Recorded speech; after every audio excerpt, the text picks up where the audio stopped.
निर्देश आया राज्य सरकार, वो आया कि देवघर के जो पुलिस अधीक्षक है उनको बदलने का एक निर्देश आया। हम लोग भी जब देखे ये तो पता चला कि क्यों उनको हटाया गया। देवघर के कुछ फर्जीवाड़े के मामले में कोई व्यक्ति है शिवदत्त शर्मा ना क्या, उन्होंने 28 तारीख को जसीडीह थाना में निशिकांत दुबे जी जो वहां के गोड्डा के सांसद हैं और उनके परिवार के लोगों के खिलाफ कुछ धोखाधड़ी और अन्य आपराधिक कृत्यों का कुछ आरोप लगाकर एक एफआईआर दर्ज किया और चूंकि वो एफआईआर दर्ज हो गया, इसके लिए एसपी को जिम्मेवार बनाया।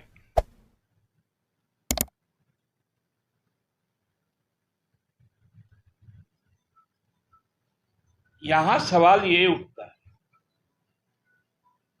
कि क्या एसपी को हटाकर पुलिस का अनुसंधान बंद किया जा सकता है?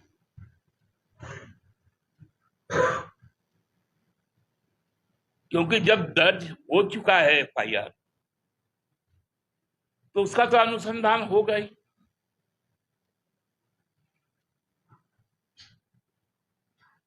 पुलिस अधीक्षक एक पद है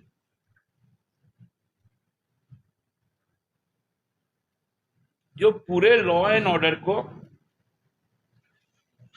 मेंटेन करता है।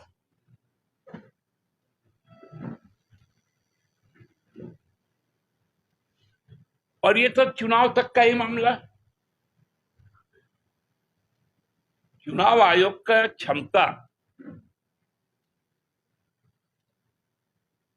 तो हमको लगता है कि 5 जून को समाप्त हो जाएगी,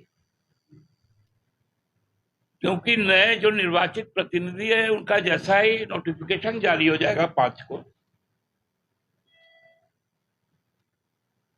तो ये कौन सा दिशा तय कर रहा है चुनाव आयोग कि कोई घोषित प्रत्याशी यदि किसी भी अधिकारी के खिलाफ कोई शिकायत करे तो उस अधिकारी को हटा दो।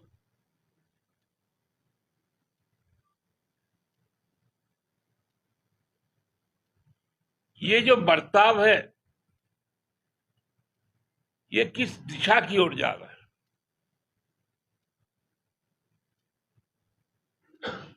ये तथ्य तो सब जगह जानते हैं लोग कि निशिकांत दुबे जी का पृष्ठभूमि क्या है। अभी हम लोग देख रहे थे कि जब ईडी की कार्रवाई चल रही थी तो वो तो ईडी के भी प्रवक्ता बनते फिर रहे थे, सीबीआई के भी प्रवक्ता है, अब तो हमको लगता है ईसीआई के भी प्रवक्ता है।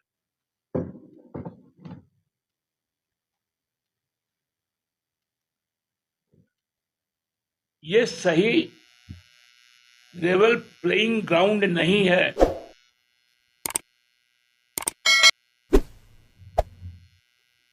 कि आप अपने सुविधानुसार चुनाव करवाइए।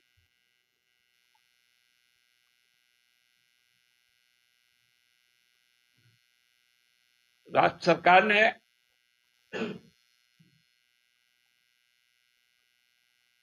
पूरी चीजें इस बार हम पहले भी कह चुके हैं कि चुनाव आयोग इस बार झारखंड में चुनाव कैसा हो इस पर हम यहाँ के स्टेक होल्डर, एक पॉलिटिकल पार्टी होने के नाते हमसे बात तक नहीं की गई। हमें भी कई शिकायतें थी प्रशासन की तरफ की ओर से, जांच एजेंसियों को लेकर, लेकिन हमारी बात ही नहीं सुनी गई। बिना कंसल्टेशन का चुनाव अनाउंस हो गया, बाकी सब राज्यों में गए, लेकिन झारखंड में नहीं। झारखंड के डीजीपी को और चीफ सेक्रेटरी को पटना बुला लिया गया। जब उनको बुला लिया जा सकता था, बिहार में पॉलिटिकल पार्टी के साथ कंसल्टेशन किया गया, तो भाई झारखंड को क्यों छोड़ा गया?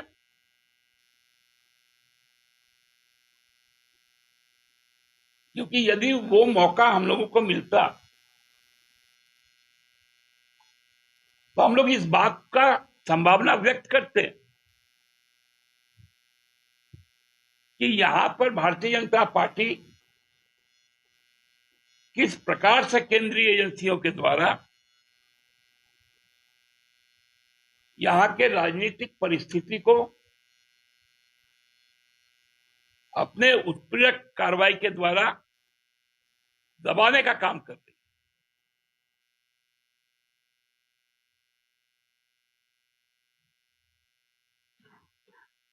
जहां सुनिश्चित होता है कि हार की संभावना है, वहीं इस तरह से केंद्रीय एजेंसियां काम करना शुरू कर।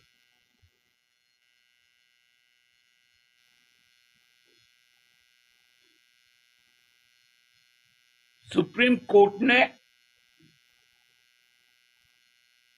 ईडी के संबंध में जो बातें कही दिल्ली को लेकर,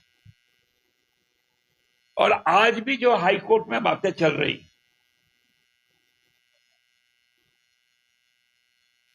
वो तो स्पष्ट दिखा देता है कि ईडी का नियत क्या है, उसके राजनीतिक उद्देश्य क्या है, उनके कार्रवाई का संदेश क्या है।